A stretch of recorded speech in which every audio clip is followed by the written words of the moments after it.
Hello friends, उम्मीद करता हूँ आप सब खैरियत से होंगे। तो फ्रेंड्स, आज की वीडियो में मैं बताऊंगा कि तेलंगाना में, आंध्र प्रदेश में, झारखंड में और पंजाब में नोटिसेस आना एसआईआर की चालू हो गई है। तो आप लोगों को कैसे इसका रिप्लाई करना है, इसलिए वीडियो के एंड तक जरूर बने रहिए। वीडियो को लाइक करिए, शेयर करिए और मेरे चैनल को सब्सक्राइब जरूर करिए।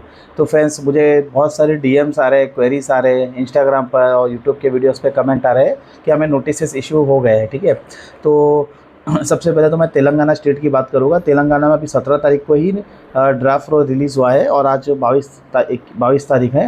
तो सबसे पहले तो आप अपने बीएलओ से कांटेक्ट करिए कि वहाँ पे री वेरीफाई लॉजिकल डिस्क्रिपेंसी अगर उनके ऐप में आया है, ऑप्शन आया है कि नहीं। ठीक है, अगर वो आया है तो अपने एंड से पहले रिजॉल्व करने का उसको बोलिए, ट्राई करने, क्योंकि डायरेक्टली अगर नोटिस इशू हो गया तो डिस्क्रिपेंसी रिजॉल्व नहीं हो सकता। आपको फिर हियरिंग में जाना पड़ेगा या तो ऑनलाइन आप सबमिट कर सकते हैं। ठीक है, जैसे झारखंड में मैंने बहुत सारे व्यूअर्स का मुझे कमेंट डीएम आया है, इंस्टाग्राम पे भी आया है कि री वेरीफाई लॉजिकल डिस्क्रिपेंसी वहाँ पे बीएलओ के ऐप में आ गया है और वहाँ से वो रिजॉल्व भी कर रहे हैं, नोटिस इश्यूज़ नहीं कर रहे हैं। लेकिन तेलंगाना के जो अपडेट आया है मुझे कि नोटिस आना चालू हो गया है नेम मिसमैच के लिए, एज के लिए, अनमैप वोटर्स को तो फिलहाल डिस्क्रिपेंसी रिजॉल्व नहीं होगा, उन्हें तो नोटिस इशू हो गई।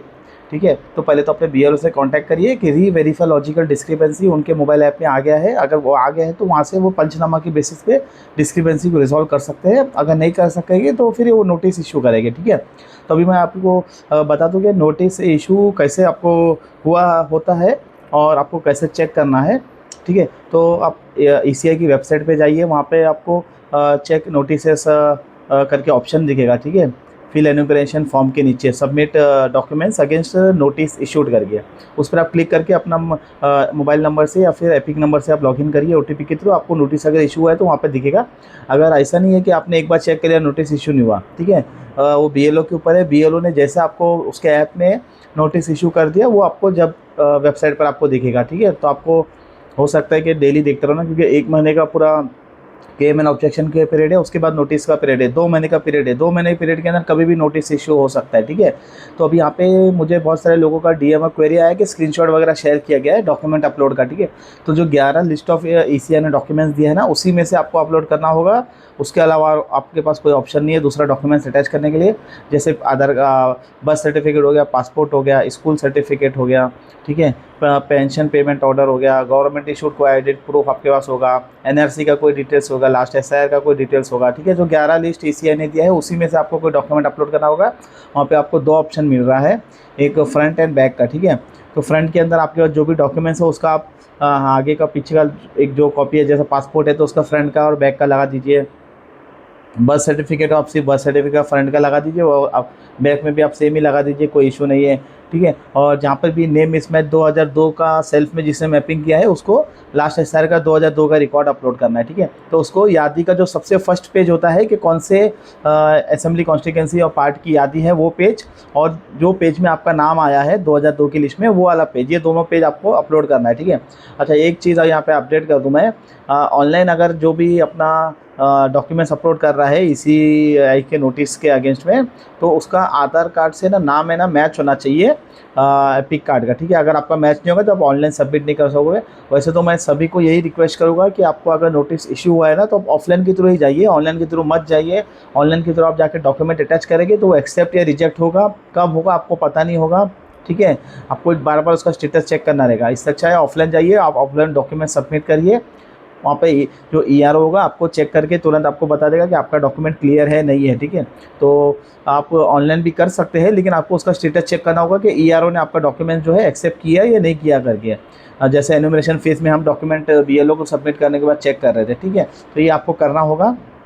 और जिस आप देख सकते हैं अनमैप वोटर्स को तो 2002 की लिस्ट होगी नहीं, वहाँ पे उनका जो 11 लिस्ट ऑफ डॉक्यूमेंट्स है। अच्छा, 11 लिस्ट ऑफ डॉक्यूमेंट्स कैसे अपलोड करना है, किसका अपलोड करना है, वो भी डेट ऑफ बर्थ के हिसाब से है। 87 से पहले जो बॉर्न है वो सेल्फ का खुद का खाली डॉक्यूमेंट अपलोड करेंगे। 87 से 2003 के बीच में जो बॉर्न है वो सेल्फ खुद का और अपने पेरेंट्स में से किसी एक का डॉक्यूमेंट्स अपलोड करेंगे। और 2003 के बाद जो भी बॉर्न है ये सेल्फ और अपने दोनों पेरेंट्स में का डॉक्यूमेंट्स अपलोड करेंगे। डॉक्यूमेंट्स के अंदर वही अपलोड करना है जो 11 लिस्ट ऑफ ईसीआई ने दिया है। अगर उसके अलावा आप कोई ऑप्शन दूसरा डॉक्यूमेंट अपलोड करते तो आपका जो डॉक्यूमेंट आपने सबमिट किया था ये रिजेक्ट हो जाएगा, ठीक है।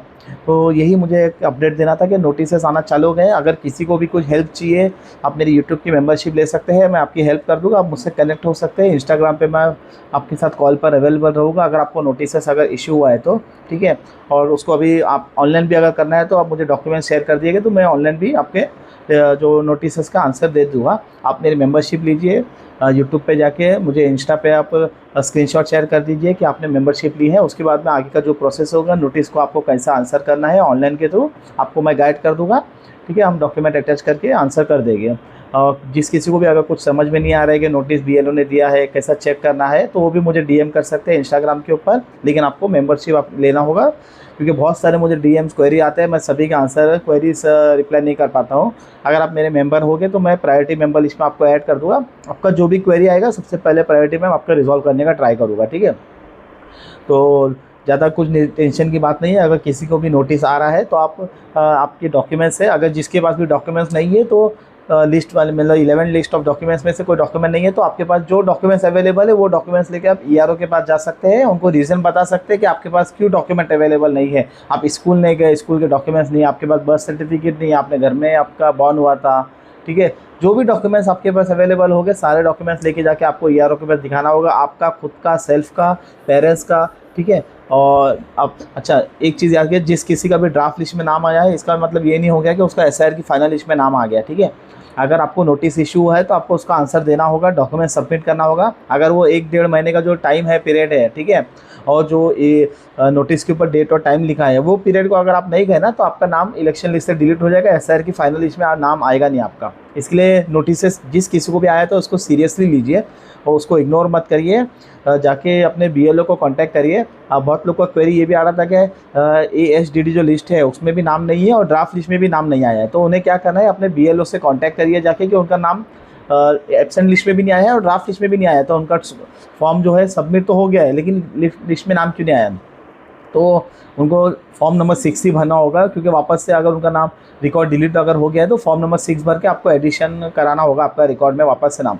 अच्छा कुछ लोगों का मुझे ये भी क्वेरी आया है कि जब भी वो नोटिस इशू हुआ है उसके अगेंस्ट में जो डॉक्यूमेंट अपलोड कर रहे हैं वो रॉन्ग अपलोड कर दिया, गलती से उनसे गलत डॉक्यूमेंट अपलोड हो गया है। तो ऐसा मत करिए, आपका फॉर्म रिजेक्ट हो जाएगा। लास्ट दिन तक 2 महीने का पीरियड है, ये उन्होंने अगर लास्ट डेज पे आपका फॉर्म अगर रिजेक्ट कर दिया तो आप कुछ नहीं कर पाओगे, आपका नाम एसआईआर की लिस्ट से ना रिजेक्ट हो जाएगा। इसके लिए इसको आराम से करिए, इतना घाई मत करिए, डॉक्यूमेंट चेक करिए आपके पास कौन सा अवेलेबल है, जो लिस्ट है आप बराबर ऑप्शन सेलेक्ट करिए, उसमें डॉक्यूमेंट अटैच करिए।